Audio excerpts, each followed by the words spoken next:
नमस्कार। आज हम एक ऐसे सवाल की गहराई में उतर रहे हैं जो शायद सबसे बुनियादी है। मैं कौन हूं? ये सवाल हम सबके मन में कभी ना कभी तो जरूर आता है। बिल्कुल। और हमारी आज की ये जो चर्चा है, ये मैं कौन हूँ, देह, मन या चेतना शीर्षक वाले लेख के कुछ खास हिस्सों पर आधारित है।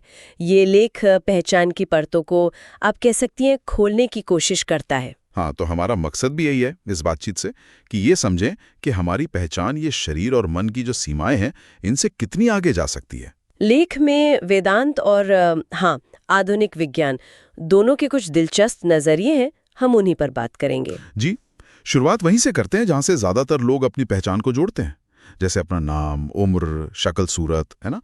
लेख भी यही कहता है कि हम अक्सर इन्हीं बाहरी चीजों से खुद को डिफाइन करते हैं। सही बात है, पर क्या ये परिभाषा टिकती है? सोचिए जरा, बचपन से बुढ़ापे तक शरीर कितना बदल जाता है। लेख में एक सवाल भी है, अगर किसी एक्सीडेंट में मान लीजिए कोई अंग खो जाए, तो क्या मैं का जो एहसास है वो कम हो जाता है? शायद नहीं होता। ऐसा लगता है कि शरीर बदलता रहता है, पर कोई एक मैं है जो स्थिर है। ये वाकई सोचने वाली बात है। तो अगर पहचान सिर्फ ये फिजिकल बॉडी नहीं है, तो फिर क्या ये हमारा मन है, हमारे विचार, हमारी फीलिंग्स, यादें?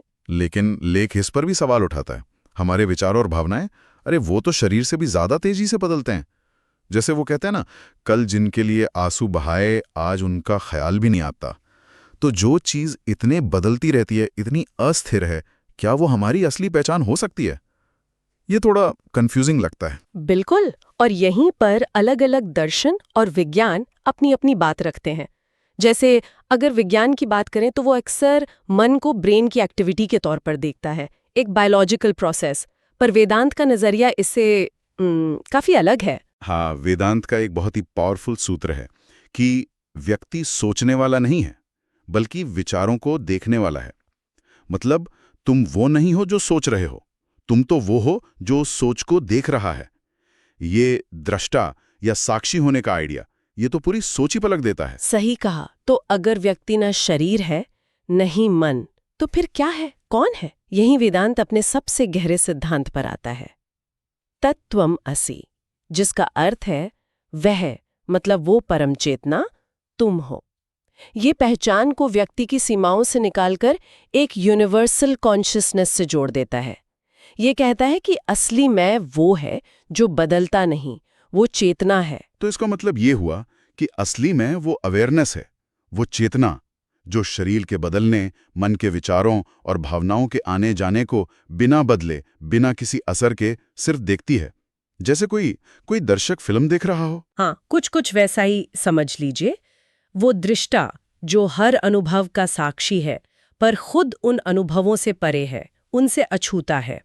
और दिलचस्प बात यह है, जैसा लेख में भी इशारा है, कि चेतना की सेंट्रल भूमिका की गूंज वो कहीं कहीं मॉडर्न साइंस में भी सुनाई देती है। अच्छा, साइंस में कैसे?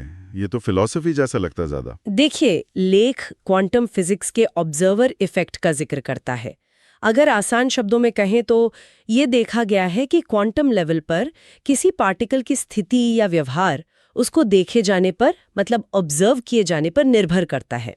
इससे ये सवाल उठता है कि क्या चेतना या अवलोकन, क्या उसका रियलिटी को बनाने में कोई रोल है? ये वेदांत की चेतना केंद्र दृष्टि से थोड़ा मेल खाता हुआ लगता है। अरे वाह, ये तो सच में बड़ा दिलचस्प कनेक्शन है। और न्यूरोसाइंस के बारे में लेख क्या कहता है? मस्तिष्क विज्ञान। ब्रेन अलग अलग अनुभवों और यादों को जोड़कर एक मैं का एहसास पैदा करता है, जो शायद उतना पक्का या फिक्स नहीं है जितना हम सोचते हैं। तो मतलब विज्ञान भी ये कह रहा है एक तरह से कि जिसे हम मैं समझ रहे हैं वो उतना सॉलिड नहीं है, उतना स्थायी नहीं। हाँ, कुछ हद तक। तो वेदांत का ये जो दृष्टा का सिद्धांत है, ये इन सब विचारों को एक अलग फ्रेमवर्क देता है। जैसा लेख में कहा गया है, मैं ना तो ये शरीर हूं, ना ही मेरा मन। मैं वो आत्मा हूं, वो दृष्टा हूं जो सब कुछ देख रहा है, बिना बदले, बिना प्रभावित हुए। और अगर कोई इस नजरिए को सच में अपनाने लगे, तो इस तो रोजमर्रा की जिंदगी पर क्या असर पड़ सकता है? लेख यही संकेत देता है कि इस समझ से जीवन में जो उथल-पुथल होती है, जो छोटी बड़ी मुश्किलें आती हैं, उनको देखने का नजरिया बदल सकता है। जब व्यक्ति खुद को घटनाओं और भावनाओं के बहाव में बहने वाला नहीं मानता, बल्कि उनको देखने वाला एक स्थिर साक्षी मानने लगता है, तो शायद तनाव, चिंता ये सब कम हो सकते हैं। ये तो बहुत गहरा बदलाव ला सकता है।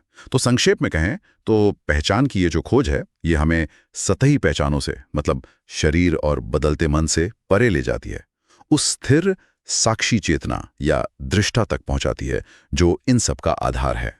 बिल्कुल, ये एक यात्रा है बाहरी पहचान से भीतरी स्थिरता की ओर। और इसी विचार के साथ हम आज की बातचीत को यहीं रोकते हैं, ये सोचने के लिए एक बिंदु छोड़ जाते हैं कि जब कोई स्वयं को केवल शरीर या मन के रूप में नहीं, बल्कि उस दृष्टा के रूप में अनुभव करना शुरू करता है, जो सब कुछ शांत भाव से देख रहा है, तो जीवन के प्रति उसके नजरिए और अनुभवों में क्या संभावित बदलाव आ सकते हैं।